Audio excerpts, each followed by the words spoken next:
Buenas tardes, gracias por venir. Estamos en la primera charla del curso de Metafísica.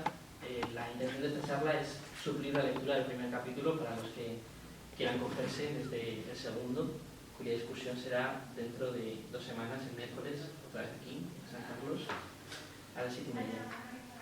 Entonces, empiezo con la pregunta de la charla. ¿Qué es la metafísica?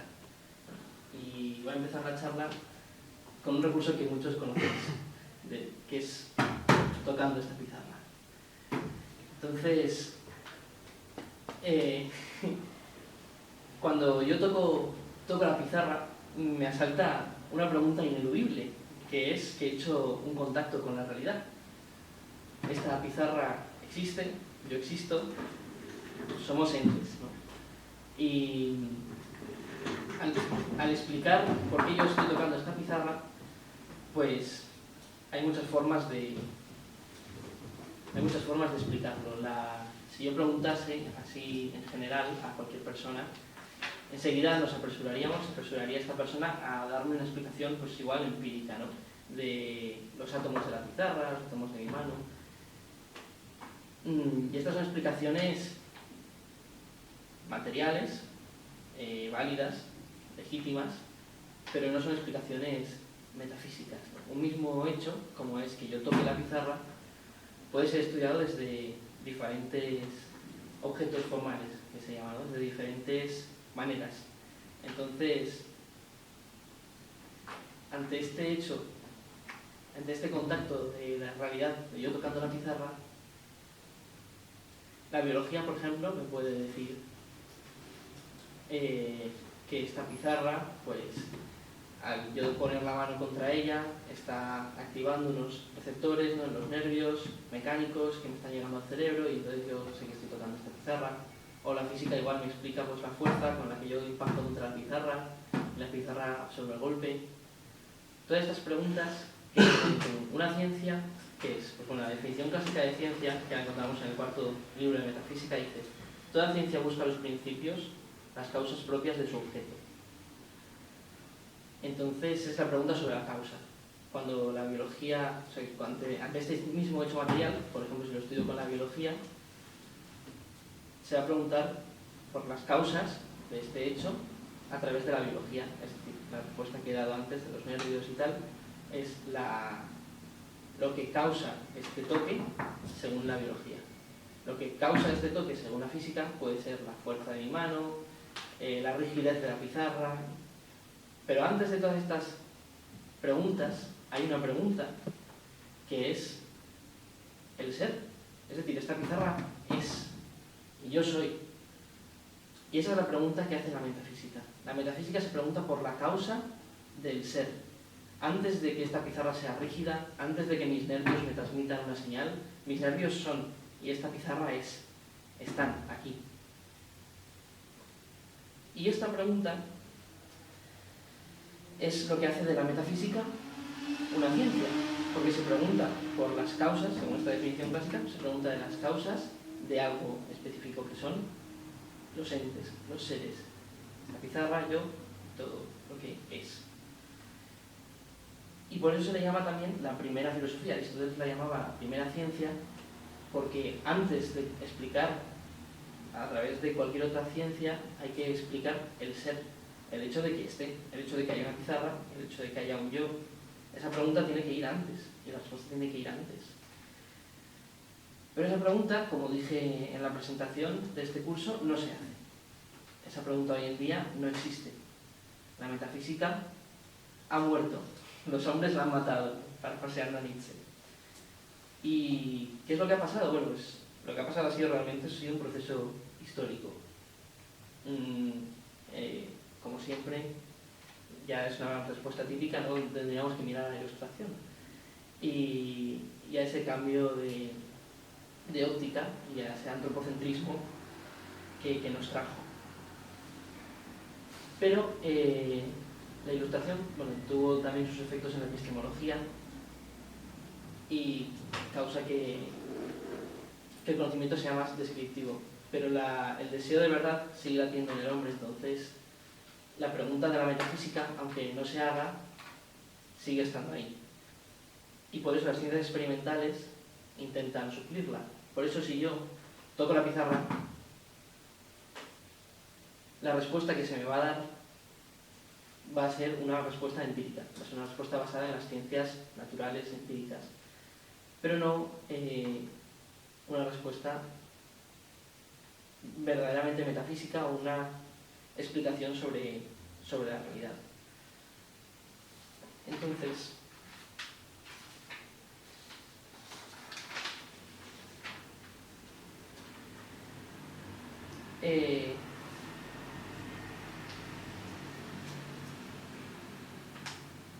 la filosofía, la metafísica que ha existido clásicamente ha sido la realista, la metafísica del ser, y ante esto se impuso, como digo, a partir de la Ilustración, una metafísica que no era realista, era la que llaman inmanentista, trascendental.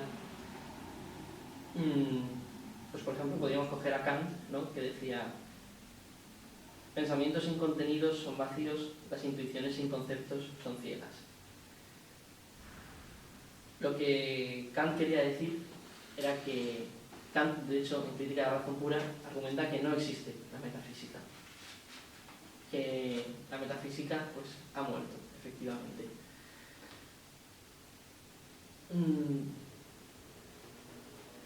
Esto lo dice porque dice que no tiene un fundamento en la realidad, que la metafísica son puras elucubraciones, son, como dice, vacías de contenido. Pensamientos sin contenido son vacíos. Al no tener un contacto con el mundo real, pues estos pensamientos se quedan en la nada, en las aporías de la razón. Esto lo dice porque para todo ilustrado el fundamento es el hombre. Esto todo viene de Descartes, del cogito ergo sum. Pienso, luego existo. Luego soy. Pienso, luego soy, dice realmente. En francés también. Es curioso, luego hablaremos más del latín, pero es curioso porque siempre se menciona en el discurso del método que se publicase en vernácula como uno de los grandes hitos del principio de la Ilustración, no dejar atrás el latín. Pero veremos que eso ha dado a confusión, porque por ejemplo esa frase se conoce en castellano como pienso, luego existo. Sin embargo, metafísicamente hablando, existir y ser no son lo mismo. Y lo que él dijo es pienso, luego soy. No es exactamente lo mismo. Si lo hubiese dicho en latín, todos conoceríamos, y si lo hacemos en latín, pues no crearía esa confusión, ¿no? Entonces, como todo pasa por este filtro de que lo que es real es lo que yo experimento, lo que está dentro del hombre, pues Kant dice que la metafísica, al estar totalmente fuera, no es una ciencia, son solo tonterías, tautologías. Entonces, ¿por qué estoy diciendo esto? Porque nosotros la metafísica que vamos a estudiar es la metafísica realista. La metafísica realista tampoco es una cuestión de elegir escuelas, porque si en el otro lado te están diciendo que no existe una metafísica, no puedes estudiar su metafísica.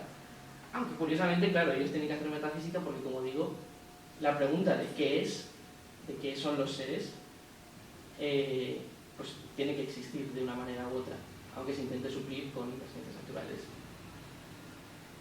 Entonces, como dice Rafael en su libro, dice: había perlas en el mar antes de que el hombre las cogiese. O sea, la filosofía realista lo que dice es que la realidad es, y el hombre es también en esa realidad, pero las dos son de forma independiente. El hombre no tiene que pensar la realidad para que la realidad sea. No hay un cogito ergo sum, no hay un pienso luego soy, sino que esta pizarra es, aunque yo no sepa qué es, aunque yo no esté interactuando con ella. Pero ¿por qué se ha creado esta fama sobre la metafísica? Bueno, por su nivel de abstracción, ¿no? Entonces, para esto tenemos que entender qué es la abstracción. Y bueno, para ello vamos a adentrarnos primero en los objetos, en los entes. Vemos que hay entes que dependen de la materialidad, tanto en su ser como en su conocimiento. Entonces tenemos esta pizarra. Esta pizarra es materialmente, no está fuera de esta materialidad, esta pizarra, y además la conozco pues tocándola, viéndola. Esto sería un objeto que depende de la materialidad, tanto en su esencia como en la forma de conocerlo. Luego tenemos otros objetos que están un poco más abstraídos de la materialidad, que son los que dependen de la materialidad solo para conocerlos y no en su esencia. Por ejemplo, esta pizarra es cuadrada. Yo, el cuadrado, lo puedo definir sin acudir a la materialidad. No necesito todos los cuadrados del mundo para definir un cuadrado. Puedo conocer el cuadrado a partir de cosas cuadradas, pero para definirlo no necesito materialidad. Las ciencias prácticas, como antes he dicho, la biología, la física y tal, se ocupan de entes, pueden ocuparse de entes que dependen de su materialidad, tanto en esencia como en su forma de conocerlos, ¿no? Por ejemplo, pues eso, la física o la química puede estudiar los materiales de esta pizarra. No necesita tampoco estudiar, por ejemplo, este metal para estudiar todos los metales. En ese modo es como la química se abstrae y no está hablando solo de este metal, sino de todos los metales, o sea, todo lo que comparte la esencia de este metal. Pero un nivel más de abstracción pues serían las matemáticas. Como las matemáticas se ocupan de los objetos que no dependen en su definición de la materialidad, por ejemplo el cuadrado, se habla de que es una abstracción formal. Entonces, las matemáticas, los cuadrados son reales y se puede demostrar porque yo en la materialidad puedo encontrar un cuadrado, ¿no? O incluso una forma, el número pi. Arquímedes aproxima el número pi de una forma teórica, pero luego tú puedes encontrar el número pi midiendo la longitud de un círculo, ¿no? Y partiéndolo por su diámetro encontrarás esa razón, aunque Arquímedes lo haya hecho a base de abstracciones, del teorema de Pitágoras, de polígonos regulares y de un círculo. Todo eso son abstracciones que su forma de conocerla es material, pero su definición no tiene por qué serlo. Entonces ese es el siguiente nivel. Y luego hay otro nivel, otras cosas de las que hablar que están totalmente abstraídas de la realidad, que no dependen, o sea, de la realidad no, perdón, de la materialidad. Es decir, que no dependen de la materialidad ni en su forma de conocerlas, ni en su definición. Son cosas que pueden no estar nunca en la materia, o cosas que no dependen de la materia aunque se encuentren en ella. De estos últimos objetos son de los que se ocupa la metafísica. Es decir, la metafísica se ocupa de aquello que no está estrictamente en la materia, más allá de la física, ¿no? Metafísica. Y de ahí le viene su mala fama. Si comparamos con la forma que he dicho antes de conocer, que decía Kant, pues el cuadrado te lo acepta, pero no como una abstracción de los entes que están fuera de la realidad, sino como un constructo del hombre. Entonces, estas cosas que ya no pasan por el hombre, pues entonces considera que no están ancladas en la realidad. Y yo creo que es un poco absurdo que estos sistemas se den como más científicos o más sensibles, cuando es todo lo contrario. Una filosofía realista está mucho más anclada en lo que es el mundo sensible, porque te está diciendo que la materialidad existe, aunque tú no la toques o la pienses. Es lo que en el fondo te está diciendo un idealista. Entonces, a mí no lo deja resultarme curioso, ¿no? Todo este cientifismo, incluso el materialismo nace como respuesta a ese idealismo y se pasa de frenada, ¿no? Podemos hablarlo después en el coloquio sobre el materialismo, es un tema interesante, pero es realmente eso, es la inversión del idealismo, pero el idealismo ya se había... La filosofía realista es el compromiso entre la realidad y la forma de conocer del hombre. Empiezan los sentidos. Lejos de muchas veces se pensaba, ¿no? Muchas veces se critica a la metafísica clásica como, pues eso, desde este punto, que son solo abstracciones, pero realmente empiezan los sentidos. Y de hecho, de nuevo vuelvo a Kant, porque Kant es la crítica más dura que se hizo a esta metafísica, como digo, la mató, ¿no? Dijo que no era una ciencia, que no se tenía que hablar de ella. Y Kant dice esto y siempre contrasto que en las 5 vías en las que Santo Tomás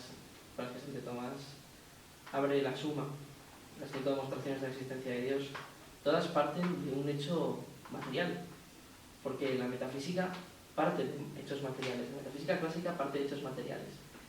Y cito a Santo Tomás, y de hecho lo voy a leer directamente, porque creo que resume muy bien todo esto que estamos hablando.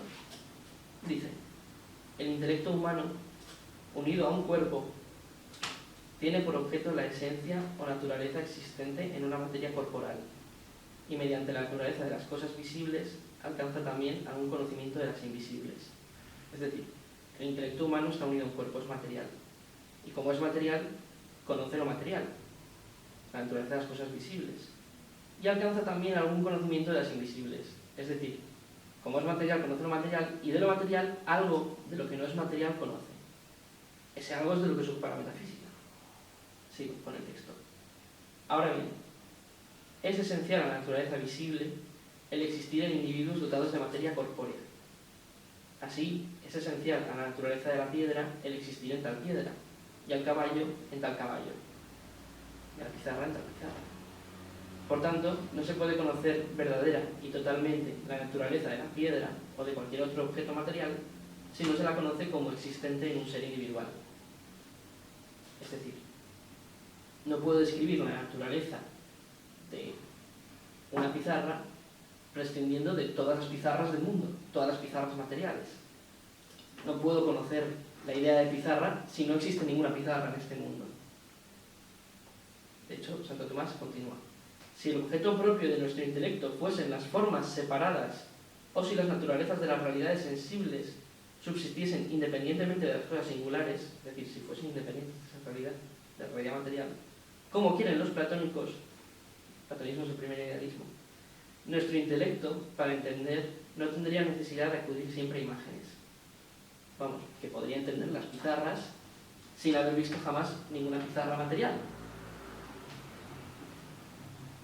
Pero no es así. Santo Tomás continúa: los seres incorpóreos, de los que no existen imágenes, los conocemos por comparación con los cuerpos sensibles, de los que tenemos imágenes.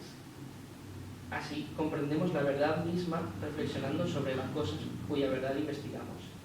A Dios le conocemos, como dice Dionisio, en cuanto a causa y por vía de la eminencia y de la negación. Y también a las demás sustancias incorpóreas solo podemos conocerlas en el estado de vida presente por remoción o por una cierta comparación de los seres corporales. Por consiguiente, para conocer algo de estos seres necesitamos, aunque de ellos no existan imágenes, recurrir a imágenes de realidades corporales. Es decir, que lo que no he visto nunca puedo llegar a saber que está ahí, pero para entenderlo necesito recurrir a una imagen material, porque mi intelecto opera en la materialidad. Entonces, este texto, ¿qué nos dice? ¿Por qué creo que este texto es vital? Porque nosotros, en Bugalia, al estudiar metafísica, la metafísica realista, no estamos optando por una escuela, en lugar de una escuela kantiana, una escuela tal. Estamos considerando que es la única forma de hacer una metafísica real. Y la crítica que se le hace a la metafísica clásica, de que no es tan clara en la realidad, está aquí respondida, sí es tan clara en la realidad. Yo creo que esta gradación de objetos es lo que lo demuestra, ¿no? Están los objetos materiales, las pizarras, solo existen en la materialidad. Yo no puedo conocer las pizarras si no existen las pizarras materiales. Un cuadrado es la abstracción de esta pizarra. Pero esos cuadrados los conozco porque he visto cuadrados en mi realidad. Y los objetos que yo puedo intuir que existen, para entenderlos tengo que recurrir a imágenes. Por eso si yo, como Santo Tomás quiere demostrar la existencia de Dios, pues tengo que partir de un hecho material. O sea, la metafísica no es un juego intelectual, como diría Kant, no son aporías de la razón, son cosas que están fundadas en esta realidad. Esto es lo que dice este texto de Santo Tomás. También es verdad que como la metafísica, la herramienta que usa para avanzar, para estudiar, es la razón, pues los textos típicos o la forma de estudiarla es muy racional, muy argumentativa, muy complicada, con lógica, etc. Y eso pues le quita glamour también. Entonces, por eso también la han volado rápido. Pero...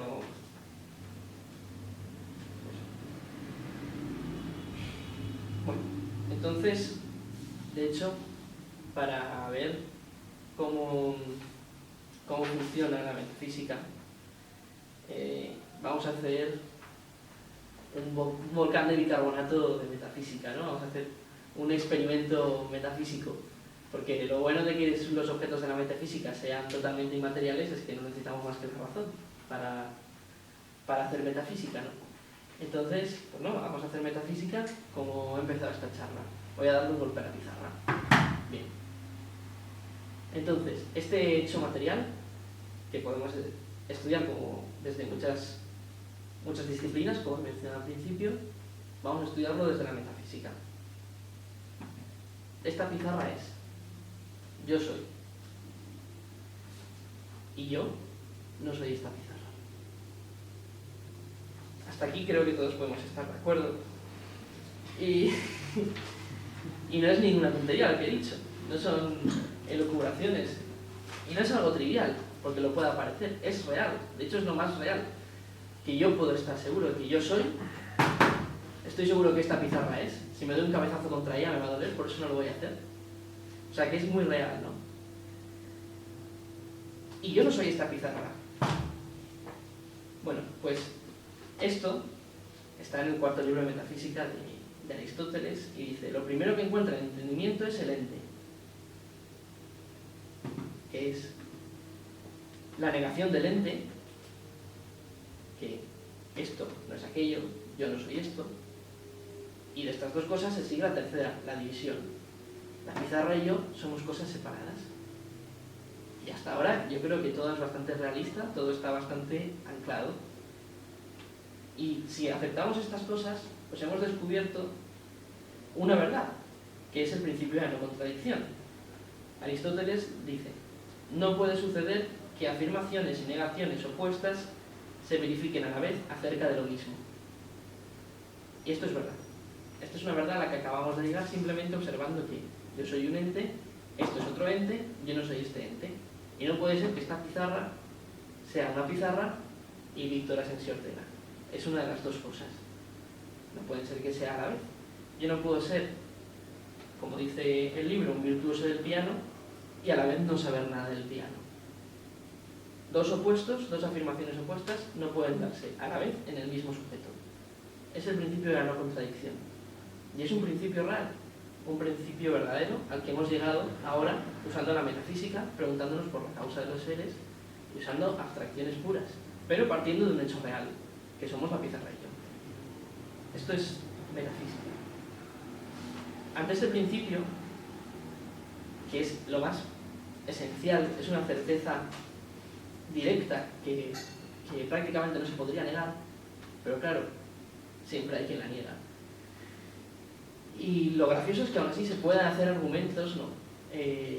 Contra esto. Pues, por ejemplo, la simple lógica, ¿no? En todos los contrarios, o sea, si el principio de no contradicción, es decir, que no puede suceder que en el mismo sujeto se dé a la vez una afirmación contraria a la otra, si eso fuese mentira, entonces todos los contrarios serían la misma cosa y todo sería lo mismo. Además, se puede acudir a la experiencia, no es lo mismo hacer que no hacer, no es lo mismo dar un golpe que no darle un golpe. Eso es también muy verificable. Y que además está en la base del resto de ciencias empíricas y en la forma de actuar del hombre, que este principio es verdad. Y lo de las bases de las ciencias empíricas yo creo que es muy importante porque realmente cuando uno está haciendo, por ejemplo, biología, una ciencia empírica, o está dando definiciones, yo siempre digo, ¿cuál es el valor del 7? El valor del 7 sobre todo es que no es 6, no es 5, no es 8000. O sea, es un valor de la negación, de las cosas que no son. Y eso es muy útil para describir la realidad, decir lo que no es. Porque al decir lo que no es, gracias al principio de contradicción, también estoy diciendo cosas que son, pero no estoy afirmando lo que es. Es una forma bastante prudente de acercarse a la realidad, decir lo que no es. Y de hecho esta es la forma también, por cierto, en la que la mayoría de dogmas de la Iglesia se dan, con cosas que no son. Bueno, y por último, negar el principio de la no contradicción es autocontradictorio, porque si yo estoy afirmando ese principio que me dice que podría ser lo contrario, ¿verdad? Es un poco tautológico, pero es casi una dominem, pero es también cierto, ¿no? Con todo esto, lo que quería decir de nuevo es que ese principio, la no contradicción, se puede llegar, es una verdad que nos ha llevado un poquito más lejos en este trayecto de la metafísica, partiendo de nada, ¿no? de simplemente pensar. Por último, quería hacer algunos comentarios de la terminología que se usa en metafísica. Muchas veces en la metafísica y en la filosofía en general se tiende a usar el latín. Esto no es por pretenciosidad o porque suena más petulante, sino que tiene varios motivos. Las palabras ser, ente, existir, esencia, naturaleza, son palabras que están en nuestro vocabulario normal, se han vulgarizado. Y al decirlas en latín, por una parte, revertimos esa vulgarización porque usamos otra palabra diferente. Si yo en lugar de decir ser digo ese, que es ser en latín, me estoy usando otra palabra y entonces ya no la relaciono con ser. Además, metafóricamente, también reverte la vulgarización porque ser viene de ese en latín, pero bueno, eso es más poético. Y por otro lado, usar el latín también aporta precisión, porque hay palabras que nosotros, expresiones y tiempos verbales que nosotros hemos perdido y que en latín siguen existiendo. Por eso se suele usar latín, sobre todo en estos campos. Y hay una serie de palabras que este libro trata en su primer capítulo y creo que merece la pena que les tratemos ahora. La primera de ellas es ente. Lo he usado antes para referirme a la pizarra y a mí mismo, porque ente es todo lo que es. En latín se dice ens, ente, est, id quod est. Parece de nuevo tautológico, pero no lo es. El ente es lo que es, lo que tiene ser. Un ente es lo que subsiste en el ser. Esta pizarra es, yo soy, por ello somos entes. Ente, entis, es participio activo del latín. O sea, en latín se hace así, ¿no? Viviente es el que vive, presidente, el que preside, sirviente, el que sirve. Eso viene en latín, entis es el participio activo, lo que en castellano sería el gerundio, ¿no? Como estás comiendo, ¿no? Pues estos están siendo. Los entes es lo que están siendo. Ser es también otra palabra que se confunde mucho, porque ser es un verbo, no es un sustantivo. Es decir, ser es un acto. Es importante porque a veces se dice el ser humano, pues sería el ente humano, hablando de forma metafísicamente apropiada. El ente humano participa del ser, por eso es un ente. Luego, por otro lado, tendríamos la entidad. La entidad es la abstracción de todos los entes. En el libro se explica con la sinceridad, de una forma bastante curiosa. Yo puedo encontrarme muchas personas sinceras por la calle, pero nunca voy a encontrar una sinceridad andando por la calle. Eso es que la sinceridad no existe, ¿no? La sinceridad es la abstracción de todas las personas sinceras. Y volvemos a ver el cuadrado, porque el ejemplo del cuadrado parece muy claro, pero es que se puede aplicar a todo. Esta persona es sincera, esta persona es sincera, esta persona es sincera. La sinceridad es porque está siendo en cada ente. Y además de todas las personas, las sinceras y las mentirosas, todas son, ¿no? Todas tienen una entidad, todas son entes. Y la entidad es la abstracción de esa capacidad, de ese hecho de los seres que son, que están participando del ser. Por otro lado, ¿qué es existir? que antes he comentado con el poquito ergo sum. Pues existir podemos ver también su etimología en latín, que es ex, existere, ¿no? Ex es fuera, ex vivo, fuera del organismo, extra, y existere es estar, estar fuera. Existir es el resultado del acto de ser, que no es lo mismo que participar en el ser. La causa es ser, el efecto es existir. Bueno, y también otro término importante es la esencia, que no lo he mencionado. Un ente, esta pizarra, está compuesto por la entidad, es decir, está siendo, pero además está siendo algo determinado, que es una pizarra. Lo que lo hace ser una pizarra es la esencia. Entonces tenemos que el ente es esencia y entidad. Esencia y participar en el ser, esencia y ser. Porque si eso fuese solo una pizarra no sería. Y si fuese solo ser no sería nada en absoluto. Es la esencia y el ser. Y la pizarra existe porque está participando de ese ser. Y al estar actualizando el ser, o sea, al ser, pues existe. Como existir es una causa, pues estrictamente no se podría decir que Dios existe, porque Dios no tiene causas. Como Dios, como se entiende en la metafísica, como ser omniperfecto, etc., no puede ser causado. Por tanto, Dios o es o no es, pero no existe. Es cuestión de la terminología, por eso es un poco compleja, pero para hablar de metafísica hay que hablar con estos términos. Es compleja porque se junta con palabras que usamos al día, por eso digo yo que tiene esa ventaja en latín.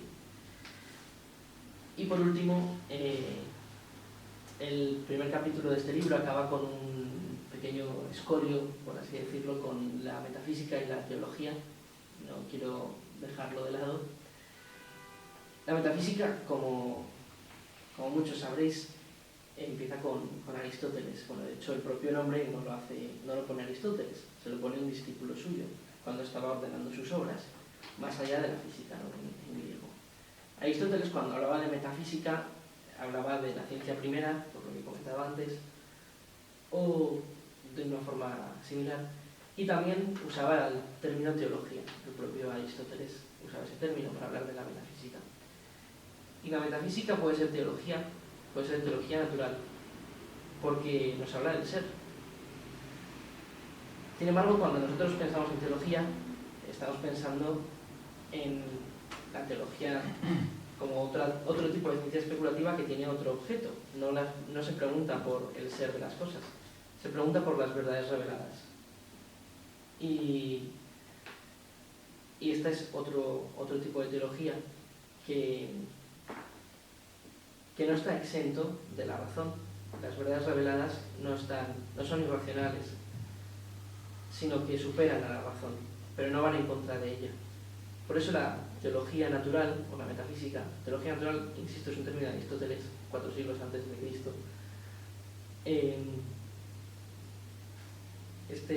La teología natural pues puede acercarnos a ciertas verdades reveladas, y dentro del campo de las verdades reveladas nos puede también ayudar a movernos.